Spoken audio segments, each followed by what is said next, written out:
Good evening, folks. Blitzball Champ is back with some more Carolina Panthers talk here on the U to the Tube. So, wanted to talk about an article that was posted on ESPN.com in regards to the Carolina Panthers. And it reads Carolina Panthers are very open to moving back from the number 8 spot in the NFL draft. So they're open to trading back. So let's talk about this. So word is that the Panthers have talked to 5 teams. We don't know what those teams are about trading back with this draft. Apparently, General Manager Scott Fitterer said so himself. They're very open to the possibility of trading back in the draft, trading back from that number 8 spot, which is where the Carolina Panthers have in the first round, is the number 8 pick. And one of the things that was mentioned and is a very good point.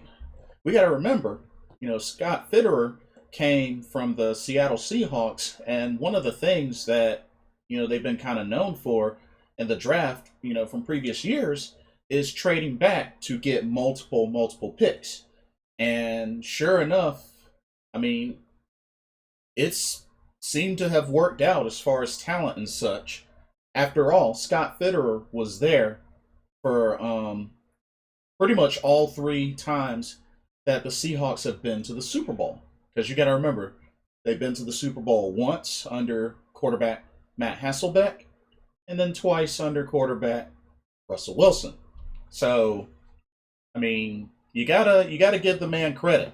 Say what you want about Scott Fitterer, he's had some success in Seattle, and the proof is there. So, the evidence is there.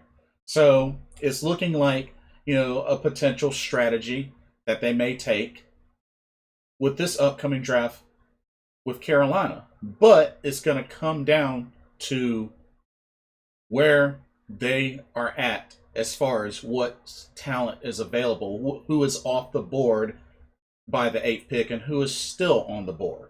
So they talked about in this article that David Newton wrote, talked about in this article that the best case scenario for Carolina trading back would be if one or more of the top 5 quarterbacks in the draft happen to fall to the number 8 pick.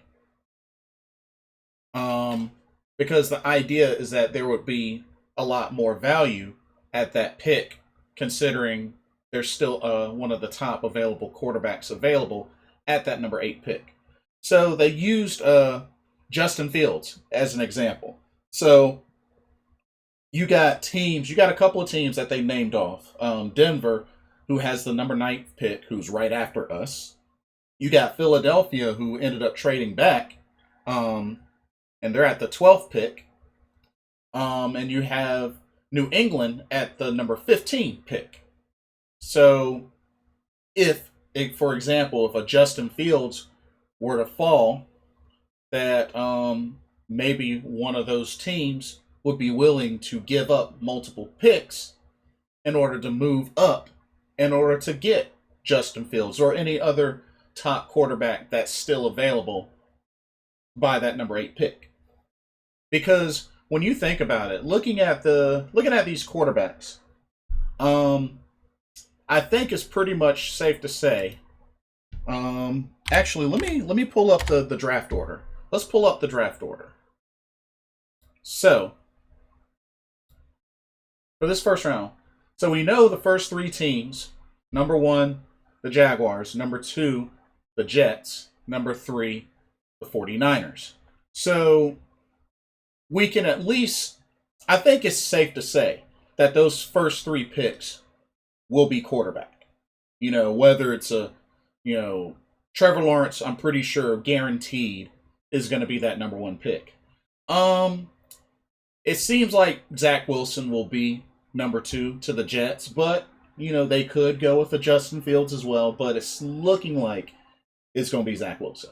Number 3, the Niners, could probably either take Justin Fields or Mac Jones. But I feel like it's going to be one of those two because there's a lot of people that apparently are high on Mac Jones. So 49ers could potentially get Justin Fields or Mac Jones. And then, Atlanta, see, when Atlanta comes into play, it starts to get interesting because they too could go for a quarterback as well. I mean, Matt Ryan is still there, but, he's getting up there in age. He doesn't have a whole lot of years left. So they could potentially get their quarterback for the future in this first round. But I think it's safe to say after that third pick, it's going to get kind of interesting as far as who's going to come off the board. But, I mean, when you think about it, if Justin Fields happens to fall to number 8, I mean, you got to wonder, would Carolina potentially take him, or would they indeed consider trading back to get multiple picks? It's something that had been done quite a bit in Seattle, and Scott Fitterer is, a witness to that. And, he spoke so much about building a championship team, just like Seattle did.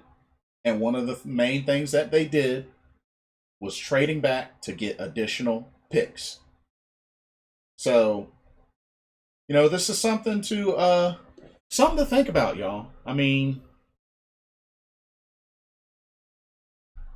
when it all comes down to it, and like I said, these two, Coach Matt Rule and Scott Fitterer, had their press conference earlier today, and just of course, they didn't give away their game plan or anything like that, but they're open to trading back.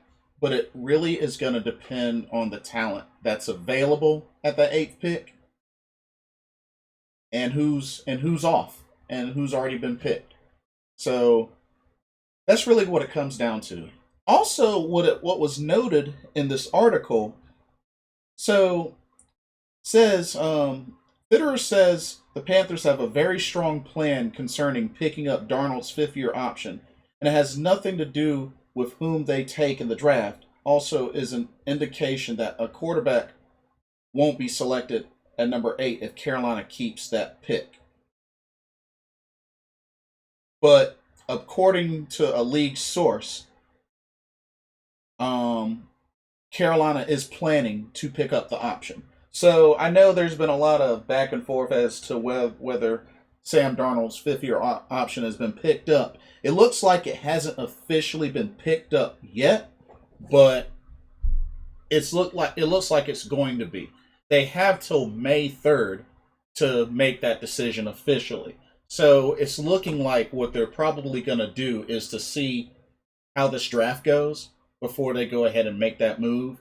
And it's also another option that they have. DJ Moore, wide receiver DJ Moore, is actually in the same position as well, which I'm pretty sure they are going to pick up the fifth year option on DJ Moore. I would be shocked if they didn't. I mean, that's your number one receiver, who has improved each year ever since his rookie year, So I'm pretty sure they're going to pick up his 5th-year option for both players, actually. But we'll see. And then it was also mentioned about Teddy Bridgewater as well. He's got permission to seek a trade. I mean, supposedly there are teams that are interested. I hear Denver Broncos is one of them. But I think they're going to do a lot of what other teams are doing. They're going to wait to see how this draft pans out. And, there's strategy to it. There's strategy. And I totally understand it. Totally understand it.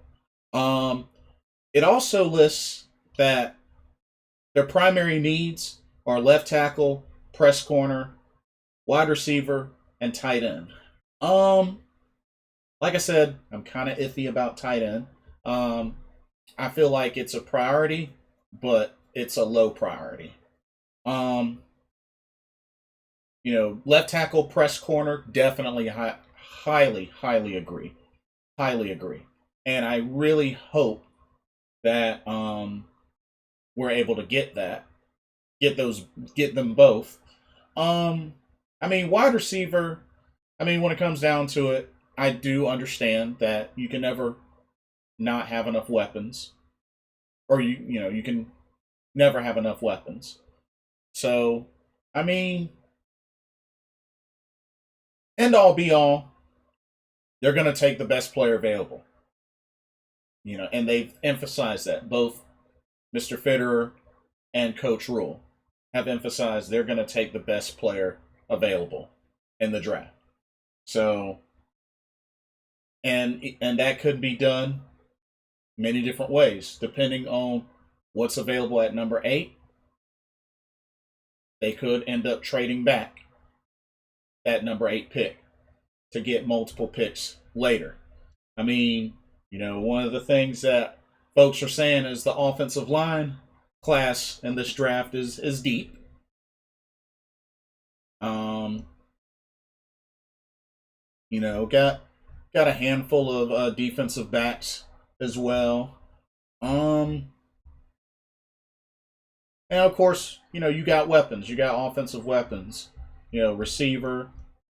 Even after the first round, there's plenty. So, I mean, weapons will definitely be there. O line class is deep, so it's a fair argument. It's definitely a fair argument, but it's definitely going to be interesting to see what happens. We got the draft next week, and it's been made plain and in public that this team's going to have options. They're willing to listen to other teams. They're willing to be open to trade back. So I mean, it all comes down to, will trading back benefit to the point where they get the players that they want to get. That's really what it's going to come down to. But it's looking like the plan is going to be for Carolina to pick up the 5th-year options on both Sam Darnold and DJ Moore. It's just that apparently it hasn't been made official yet. It hasn't been done yet, and they have till May 3rd to officially do that. But yeah, I can definitely see the value in trading back. I mean, like I said, it's going back to what Scott Fitterer said.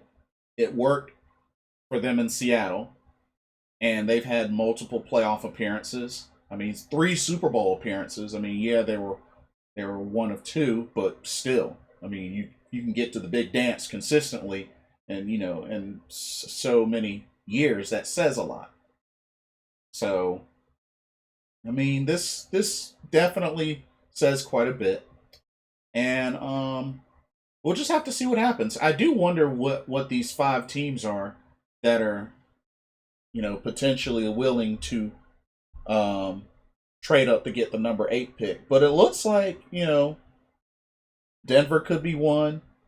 Like the ones they listed in here: Denver, Philly, New England, or maybe some of the other teams. I mean, you look at other teams like um don't know if the Raiders would trade up. Maybe the Dolphins might even trade up. The Dolphins could definitely trade up. Um the Dolphins, they're at the 18th pick right now. They could totally trade up, but they used to be the number 6 pick, so I mean, well, actually they have the 6th pick because I forgot, Philly traded down. So yeah, so the Dolphins have the 6th and the 18th pick. Oh well, geez. Um,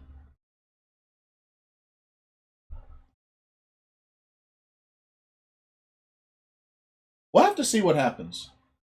We'll definitely have to see what happens. But maybe Chicago, maybe Washington. Um, it also is sounding like the Patriots may be a front runner to trade up. So we'll have to see what happens. We'll definitely have to see what happens. Um, I'm looking forward to the draft. I'm excited. I'm looking forward to really see how Carolina goes about this. And I got a feeling we're going to have a good draft. You know, last season we drafted all defense. So, I don't think we'll draft all defense or draft all offense this time around. I think we're going to see some variety. I think we're definitely going to see some variety. And I just really hope that the needs get taken care of. I mean, you know, I get, the best player available, get them. I understand that. But we don't want to leave so many holes in our needs that not enough of them get taken care of.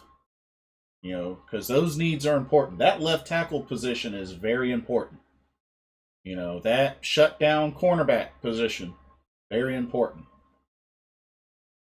So, what do y'all think? Would y'all like to see Carolina trade back the number 8 pick? Or do y'all think they should hold on to the number 8 pick? Or are you one of those where you're open to either? It just depends on who's on the board at the time. Because it's like I said, I think after the first 3 picks, I think it's safe to say those first 3 picks will be quarterback. Between 4 and 7 will be interesting. Because like I said, Atlanta could go weapon or quarterback. Cincinnati could go weapon or tackle. The Dolphins will probably go weapon. The Lions will probably go weapon. But those picks 4 through 7 are really going to say a lot. They're going to say a lot. So, we'll see what happens. We'll definitely see what happens. But let me know what y'all think. Like, comment, subscribe, hit that notification bell so you don't miss a video. Thank you so much for watching. This is Blitzball Champ Jason Ingram signing off. Hope everybody has a blessed evening and a blessed weekend, and I'll see y'all soon. Peace.